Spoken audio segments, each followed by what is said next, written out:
Thank you, Mel. Uptown Minneapolis is making a comeback with many new business and some great events happening. One of them is an event to draw attention to the growing field of craft cocktails in Minnesota, which everyone is jumping on board.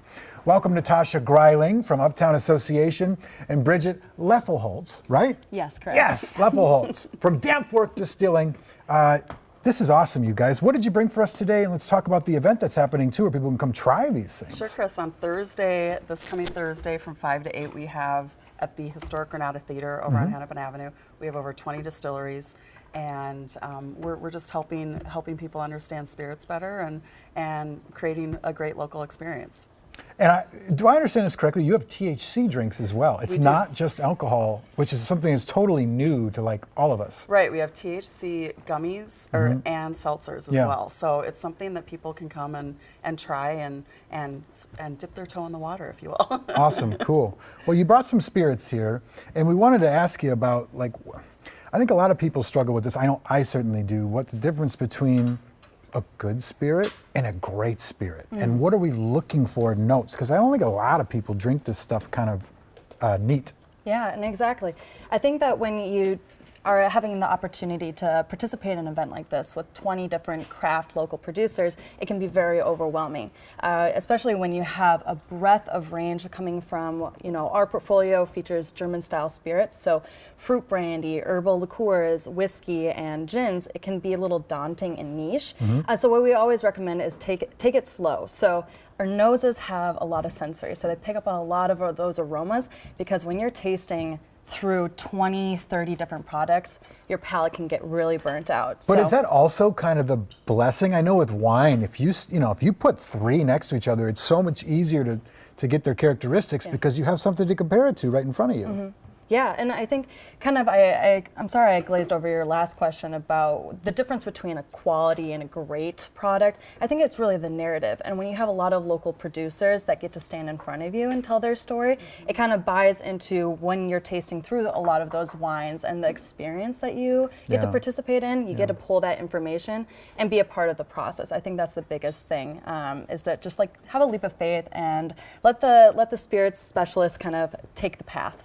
Well, you don't ever have to apologize to me. You said you apologize for glassware. Don't do that. You want to pour some? What's going on the top here? I've never seen it before. Yeah, so these are called Ausgießers. They come from southern... What is it? Ausgießers. Okay. Yeah, it means Aus is out and Gießer is device in German. And so you'll find them really in southern Germany, France, Austria. But basically it is a measuring device. So it measures out 2 centiliters, which is about 3/4 of a fluid ounce. And also it makes my job look pretty cool if I don't the coolest spill. thing? Yeah. So cool. And see, these are the cool things you'll be able to see at this The event. producer just said, Exactly. I want one. Those are cool. And so what I have for you today is our immature grape brandy. This is a proper snifter glass, so it's very practical and traditional in the sense that you get a lot of those aromatics and air into the glass, and you use a little bit of your hand warm to warm up the spirit. Did you say immature? Yes. And that means it's not ready for prime time, or it's not oaked, or what does that mean? It's actually a cheeky response to the labeling commission. Oh. If any fruit brandy, grape brandy for that matter, is aged less than 2 years, you have to either have an age statement or say immature. And we didn't want to be beholden to changing our label every single batch, saying, a year and 10 months, so on and so forth. So pull it when it's ready. Fun goes by, time goes by when you're having fun. What is the last thing you want to say with the last 30 seconds here about how people can test spirits, and what's advice that you give them?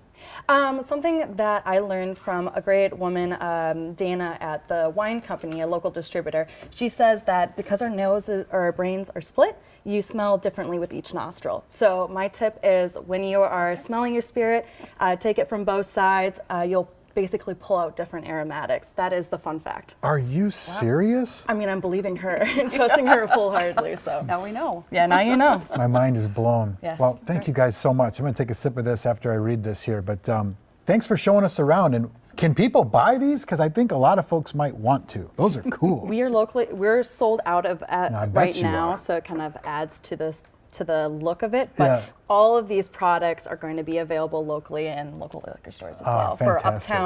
the Uptown event. Yes. Great. Well, Excited. celebration is here. The Spirits Tasting event is Thursday, Fen 23, from 5 to 8 at the Historic Granada Theater in Uptown. Danfork is located in St. Louis Park, by the way. We got a link to get tickets and a list of the participating distilleries. It's on KARE11.com.